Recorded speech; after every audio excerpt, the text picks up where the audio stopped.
Hey, it's great to meet you. Before we begin, just some housekeeping. I'm an AI avatar, so I might occasionally do weird things. I apologise if I interrupt or talk over you. I'm open to feedback, so if you want me to do something different, please tell me. Now that's over with, I will start the conversation. You want straight talk? While locals wait years for housing, asylum seekers are being put in hotels tonight, and we're told to shut up and accept it. That's the reality on the ground. What about you? What do you believe? Do you agree with me, or are you one of the people making excuses for this mess? Hey, thanks for taking some time to talk, and I can clearly see that this is an important topic for you, and I would like to understand understand a little bit more from your perspective. Alright, fair enough. Here's what it's like. I walk down my street and see the council flats filled up, but my mate's kid's still on a waiting list. My old factory's boarded up, job's gone, and when I ask why, the answer's always the same. More people, not enough to go around. That's not just a feeling, that's my daily life. I hear you, and I'm hearing that there's some challenges around waiting lists, clearly a big issue across society.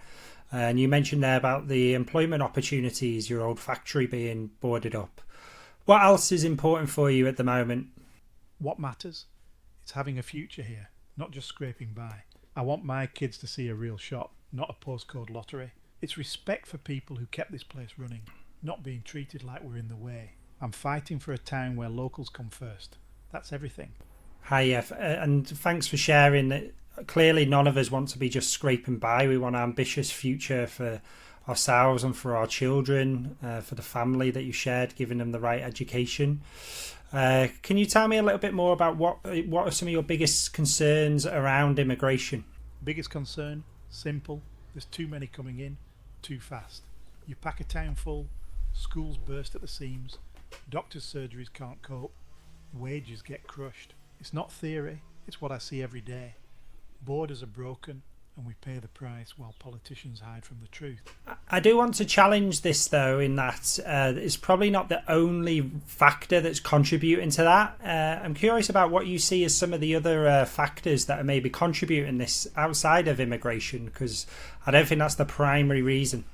Look, I'm sick of being told it's just one factor. Sure, there's other issues, but let's not dodge this. You double the population in a decade, services break. It's basic math. Politicians love to blame funding or mismanagement, but they're the same ones flinging the doors open. How would you solve this situation? What would you do to solve it? First thing, slam the brakes on immigration hard. No more loopholes, no more excuses. Deport those here illegally. Stop pretending we've got endless room. Give locals priority for housing and jobs. Make it law. We need action, not speeches. That's how you fix it. Those are bold actions. I'm curious what side effects you might expect from that are unexpected. Clearly, immigration has brought a lot of value to the country in terms of jobs and skills that people bring into the country. If you think about the NHS, a lot of people, immigrants that are providing a great service in the NHS, although waiting times are high. I'm curious, what's your thoughts on some of the unintended side effects that occur by taking such action? Honestly, I'm tired of hearing the NHS excuse wheeled out every time. If we stopped relying on cheap labour from abroad, maybe we'd actually pay locals properly and train them up. That's not a side effect, that's a fix. If you don't control the numbers, you'll always be stuck in crisis mode. I hear you, and again, I just want to acknowledge that this is an important topic for you that you're kind of passionate about. What would you like to see more from in your community to start to solve for this? And I'm just curious about what other actions can be taken locally to solve some of this, as well as at a national level. Locally, councils should give locals first crack at housing, jobs and school places. No more back of the queue for us. And they need to listen when we say enough's enough, not just tick boxes for government targets. We need to take back control right here, right now. What else would you like to see happen in your local community? I want to see neighbours stick together, speak up and stop being scared of being called names for demanding fairness. We need more grit, people pushing back on council decisions, holding them to account. Enough of being walked over while outsiders get priority. That's what I want. I'm hearing that you want more of a say in your local decisions with your council, and you want to feel like they're being held to account for their actions. Have I understood that correctly? Yeah, spot on. We're sick of being ignored and lied to by people who never set foot on our estates. We want a real say, not just lip service. If the council won't back locals, they shouldn't hold their seats. Simple as that. In what scenarios do you think immigration can be valuable to the country? I'm curious if there's certain circumstances or situations where you feel immigration could add a lot of value to the country and help move things forward. Look, I'm not blind. If there's a real shortage, like a handful of specialists we can't train fast enough, fine, but that should be rare, tightly controlled and temporary, not an open door for anyone and everyone. We need to set the terms, not beg for scraps in our own country. Okay, I just want to kind of wrap up this conversation, just to understand a little bit more about what I could do differently next time, or anything I could do to kind of help you be heard. You actually listened, didn't try to shout me down or call me names. That's rare. Next time, just keep it real. Don't sugarcoat things, and stand up for locals when it counts. If you do that, we can talk. If not, I'll call it out. Simple as that. Cool. Okay. Well, thanks for your time today, and I hope to speak again soon and look at ways in which we can work together. Despite our kind of differing views, we can find ways forward to improve our local and national communities. Fair enough.